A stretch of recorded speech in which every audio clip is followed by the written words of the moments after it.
ዛሬ ሁላችንም በየቀኑ ስለምንጠቀመውና የዕለት ተዕለት እንቅስቃሴያችንና ህይወታችንን ቀላልና ቀልጣፋ ስላደረገው ዋትስአፕ በጣም አስደናቂና የሚገርም ዜና ይዤላችሁ መጥቻለሁ። ዋትስአፕ ከተመሰረተበት ጊዜ ጀምሮ አንድ የማንወደውና የማንፈልገው ህግ ነበረው። ይህም ህግ ማንኛውም ሰው እኛን በዋትስአፕ ኮሙኒኬት ለማድረግ ለመገናኘት የተለያዩ ግሩፖች ውስጥ ጆይን ለማድረግ ሲፈልግ የግድ ለዛ ሰው ስልክ ቁጥራችንን መስጠት ወይም ደግሞ መላክ አለብን። አሁን ግን ሜታ ይህንን ሙሉ በሙሉ ቀይሮታል። ሜታ በተጨማሪም የኤአይ ቴክኖሎጂዎችን እና ለክሬተሮች አስገራሚ የሆኑ ማሻሻያዎችን አድርጓል። ቪዲዮውን እስከ መጨረሻው ተከታተሉት።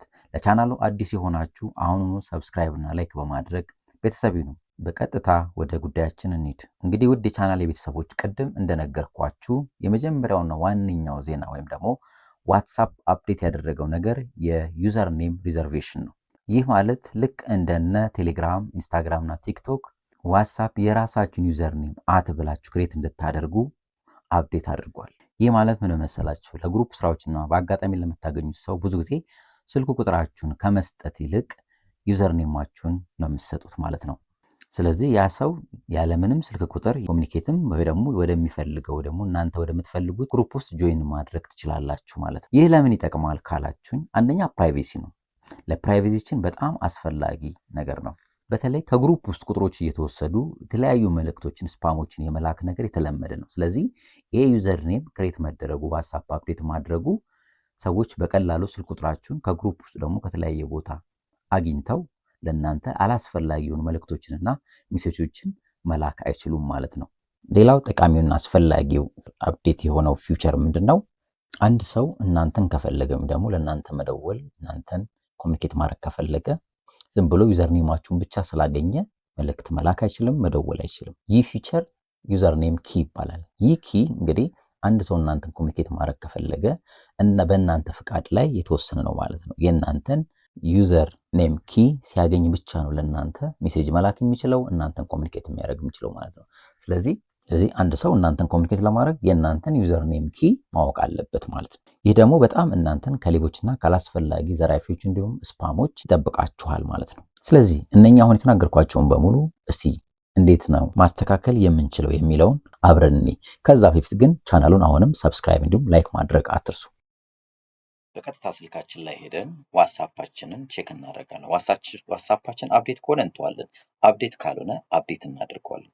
አፕዴት ካደረግነው በኋላ እንከፍተውና ከላይ 3 ዶት የምትለዋን እንነካለን። እሷን ስንነካ ከታች ሴቲንግ አለ፣ ሴቲንግ የሚለውን እንነካለን። ሴቲንግ የሚለውን ከነካን በኋላ እዚህ ጋር አካውንት የሚለውን ትከፍቱታላችሁ። አካውንት የሚለውን ስንከፍት ከታች እንደምታዩት ወደ ታች ስትሄዱ አት ዩዘር ኔም የሚል አለ። እሱን እንከፍተዋለን። እንደምታዩት እዚህ ጋር 3 ኦፕሽን ያመጣልናል። አንደኛው ክሬት ዩዘር ኔም ይላል።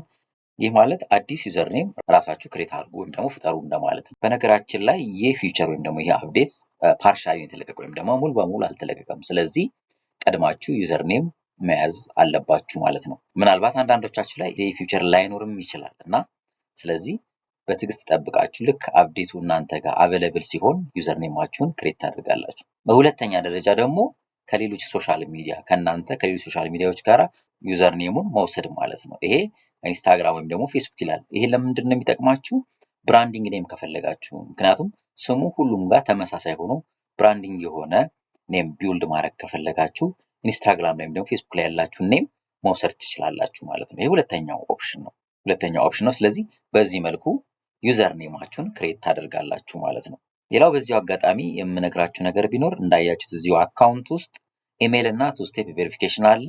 ልክ እንደ ቴሌግራም ባለፈው ቪዲዮ ላይ እንደሰራውላችሁ 2 ስቴፕ ቬሪፊኬሽን ኮድ ትሰጣላችሁ። ሌላው ደግሞ ኢሜይላችሁን ማያያዝ አለባችሁ ማለት ነው። እዚህ ጋር በሁለተኛ ደረጃ ማስተካከል ያለብን እንደገና ወደ ኋላ ተመልሰን ፕራይቬሲ ውስጥ እንገባለን። ፕራይቬሲ ውስጥ እንገባና ኮል የሚለውን ትከፍቱታላችሁ።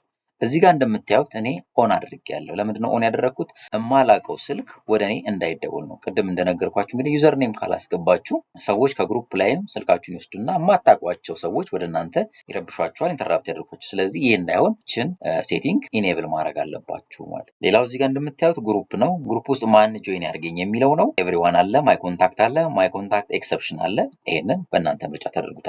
ሌላው በሶስተኛ ደረጃ በጣም ወሳኝ ነገር ናት። አድቫንስድ ውስጥ ትገባላችሁ። እዚሁ ፕራይቬሲ ውስጥ ከገባችሁ በኋላ አድቫንስድ የሚለውን ክሊክ ታደርጋላችሁ። እዚህ ውስጥ እንደምታዩት ብሎክ አንኖን አካውንት ሜሴጅ ይላል፣ ፕሮቴክት አይፒ አድሬስ ኢን ኮልስ ይላል። ሌላው ደግሞ ዲሴብል ሊንክ ፕሪቪውስ የሚል አለ። ሁለቱ ችግር የለውም፣ ግን ፕሮቴክት አይፒ አድሬስ የሚለውን በጣም አስፈላጊ የሆነ ሴቲንግ ስለሆነ አስፈላጊ የሆነ ፊቸር ስለሆነ እናንተ ኢኔብል ማድረግ አለባችሁ። ይህ ማለት ምንድነው? ሌቦች ወይም ደግሞ ዘራፊዎች በቀላሉ እናንተ ኤግዛክት ያላችሁበትን አገርና ቦታ እንዳያውቁና አይፒ አድሬሳችሁን አይዴንቲፋይ እንዳያደርጉ ያደርጋል ማለት ነው።